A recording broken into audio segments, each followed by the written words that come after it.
Alright everybody, today is Tuesday the 2nd of June 2024. Guess what? That sucker there I had sitting on the shelf came out of a old radio that I had in here for an upgrade, and and yanked it off the radio for some reason because it created a bunch of noise, line noise on that particular model of radio, and I traced it down to, I guess, the shielding on this thing here wasn't good enough for the radio that was sent to me.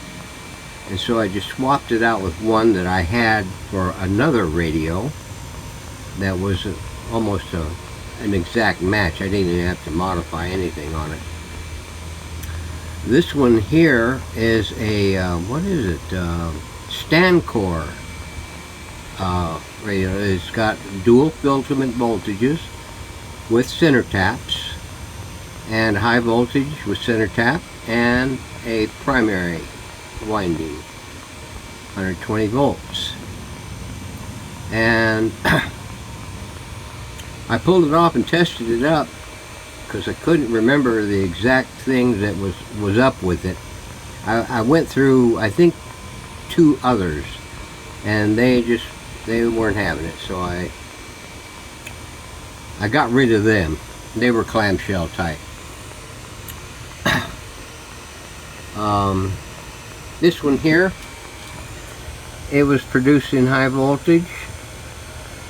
The documentation on this particular model of stand-core was a 720 volt center tap, and a 6 volt and a 5 volt with a primary. I think it was a 5 volt at 2 amps and a 6 volt at 3 amps. So after checking it out, I put it in here. I had to modify the mountings because the original ones had the midpoint mountings, you know, between the ends on each side. So I had to go with crisscross, and this has four bolts in it to hold the clamshells on. So I put it on there and got it hooked up, finalized this morning, and I figured, well, before anything else goes on,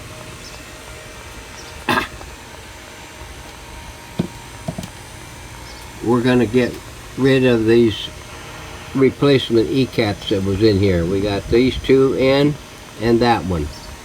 At the same time, we put that tone cap, since it was buried down in there, before I put these in, I wanted to get that one done, and then this coupling cap to the output tube from the detector.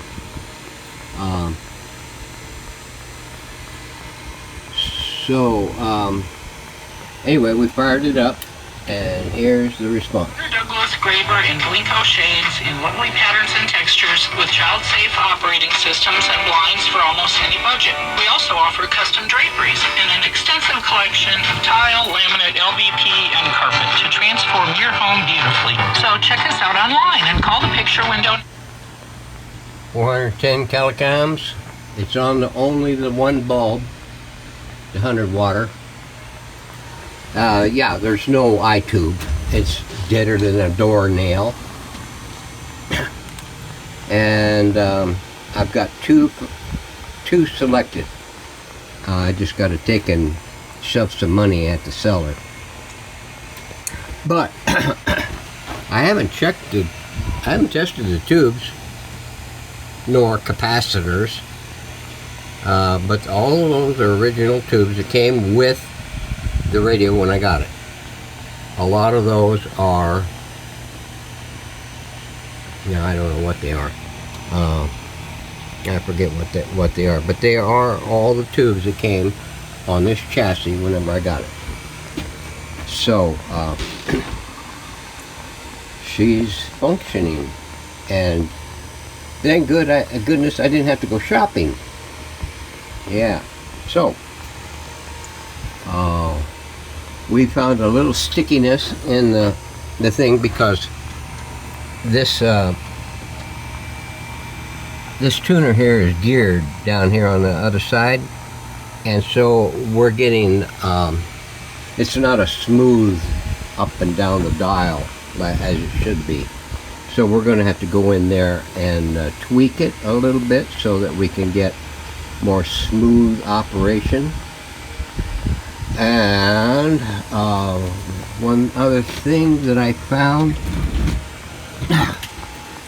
on this, let me shut down the fan because I know darn good and well it's blowing me.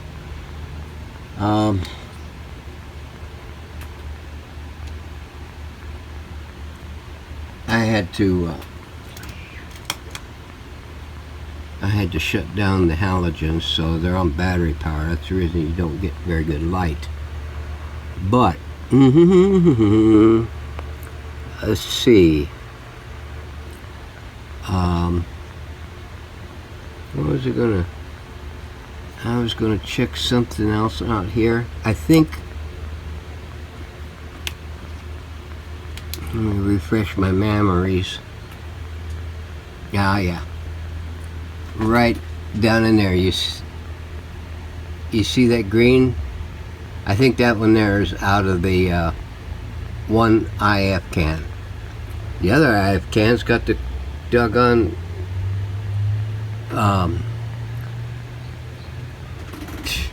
different insulation on the things. It's got the cloth insulation on it, and it's looking pretty good. No danger zones there, but I'm going to have to pull that one IF out and get it reworked. See that blue one? Oh, blue one. Right behind that cap. Yeah, that one there is starting to crustify and come loose. The red also in there is really eking me. The green. So I'm going to have to pull that IF and clean it up. And then we're going to pull this band switch out and get it cleaned up. And the off-on switch is non-functional. It's I think I can get it working. It's just not making a good click. Let me see that? Well, I've got it bypassed. Oops. Yeah, I got it bypassed. So because it wasn't functioning, I turned it on or off and it would be on. Or off, one of the two. I forget what it was. I turned it on before I bypassed it, and the lamp didn't come on. And I jiggled it back and forth. I banged on it. I even looked cross-sided at it, and it wouldn't work. So I just bypassed it and went across the lines. So,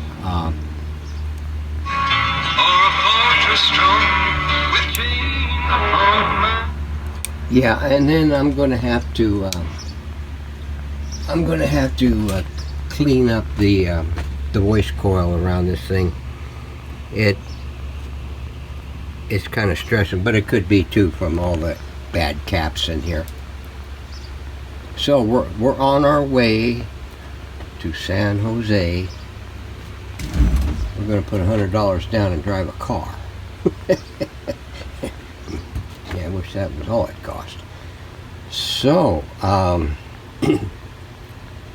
hooray, hurrah, hurrah. So, yeah, we're pulling 193 on this point, and that is saying it should be 255, but I'm on 100 water, and let's see if it goes up any. We're up to 520.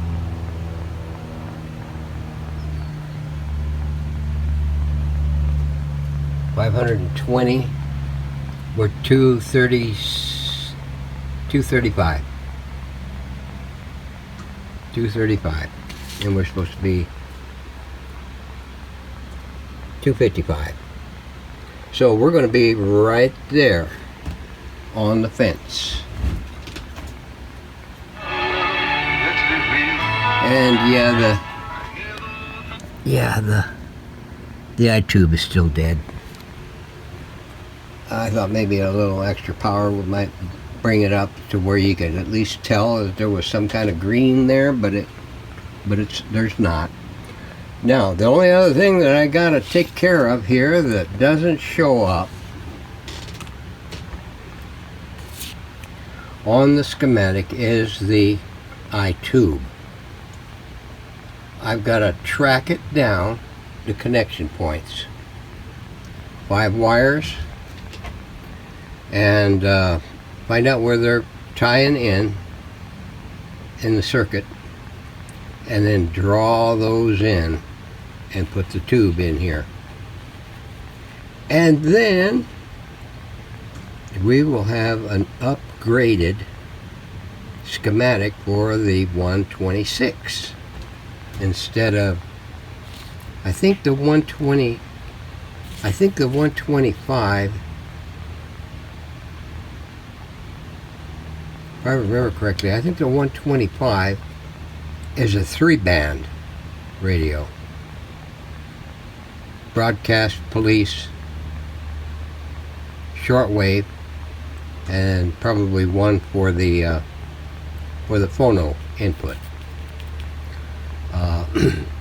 The 127, I'm not sure, but because I didn't see a 127 picture, but I do, the picture that they do show you for the 126 is actually the 125. They just don't tell you that because it's got 3 bands on the dial. This one's only got 2 bands. So, but on here they show you frequency ranges. There's 2 bands, but no eye tube.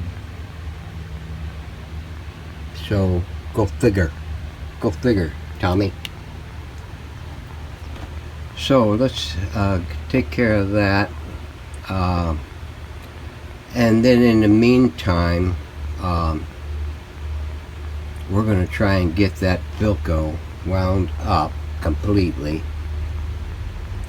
and then in between this and that and that and this, we'll try to glue up some of the delaminations